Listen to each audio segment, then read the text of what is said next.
Saya berbicara di sini sebagai penyambung lidah rakyat Indonesia.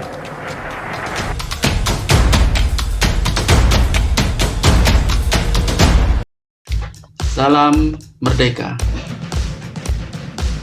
Keahlian Bung Karno dalam berpidato di podium memang sudah banyak diketahui orang.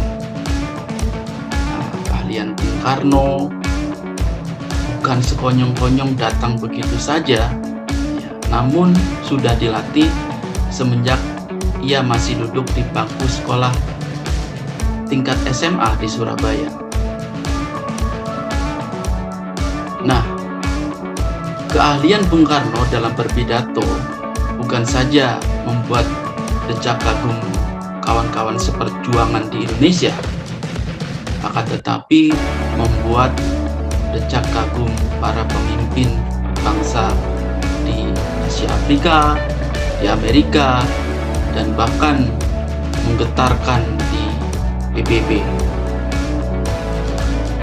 Ketika tampil berpidato di PBB, ia tidak mempedulikan protokoler sidang umum di PBB, yaitu yang sudah menjadi kebiasaan tiap-tiap kepala negara yang berbicara atau berpidato di depan PBB itu tampil sendiri.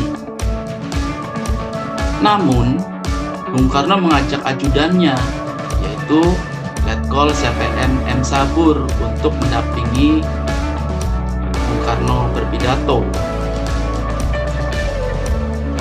Di dalam berpidato di PBB, Bung Karno juga mengenalkan dasar negara Indonesia, yaitu Pancasila. Pidato Bung Karno tercatat sebagai urutan ketiga pidato terlama di sidang PBB, yaitu selama 2 jam.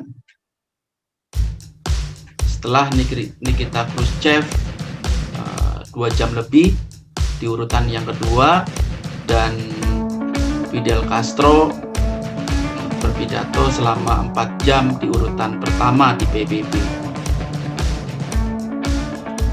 Bung Karno juga tercatat sebagai presiden yang pertama yang mengawali pidatonya dengan membacakan ayat Al-Quran di sidang umum PBB. Pada tahun 1965, Bung Karno menyatakan Indonesia keluar dari PBB. Ia tidak setuju dengan Malaysia yang merupakan antek nekolim Inggris dijadikan sebagai anggota tidak tetap Dewan Keamanan PBB.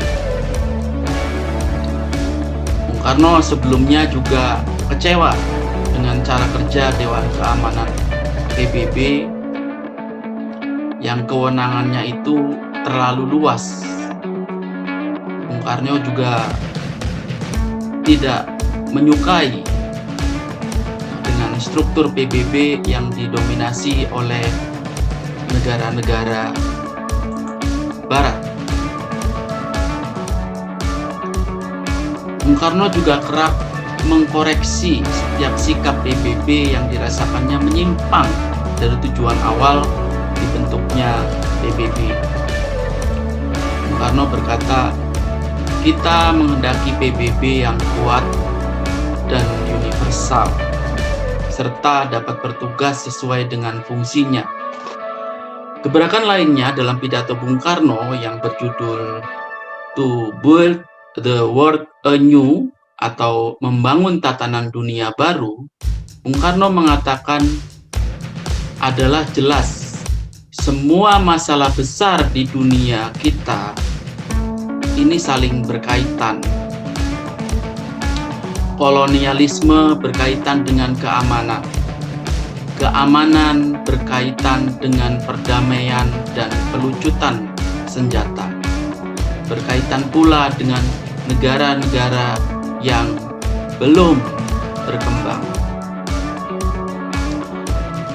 Yang menjadi ciri khas Bung Karno ketika berpidato di luar negeri adalah membawakan suara dunia ketiga, yaitu negara-negara yang baru merdeka, atau biasanya disebut dengan NEPO, New Emerging Force. Sehingga Bung Karno terkenal sebagai pelopor perjuangan dunia ketiga melalui Konferensi Asia Afrika ataupun KTT Gerakan Non-Blok. Selain tegas dalam berbicara, Bung Karno terkenal dengan sikap keras dan disiplin. Bung Karno juga tercatat pernah memarahi seorang jenderal besar ahli perang, yaitu Eisenhower, seorang presiden Amerika Serikat yang terlambat 30 menit menemui Bung Karno dalam kunjungan ke Gedung Putih atas undangan presiden Amerika tersebut. Bung Karno merasa tidak dihargai karena Bung Karno adalah cermin dari bangsa Indonesia. Jika Eisenhower tidak menghargai Bung Karno, itu sama halnya ia tidak menghargai bangsa Indonesia. Itulah yang membuat Bung Karno menjadi marah.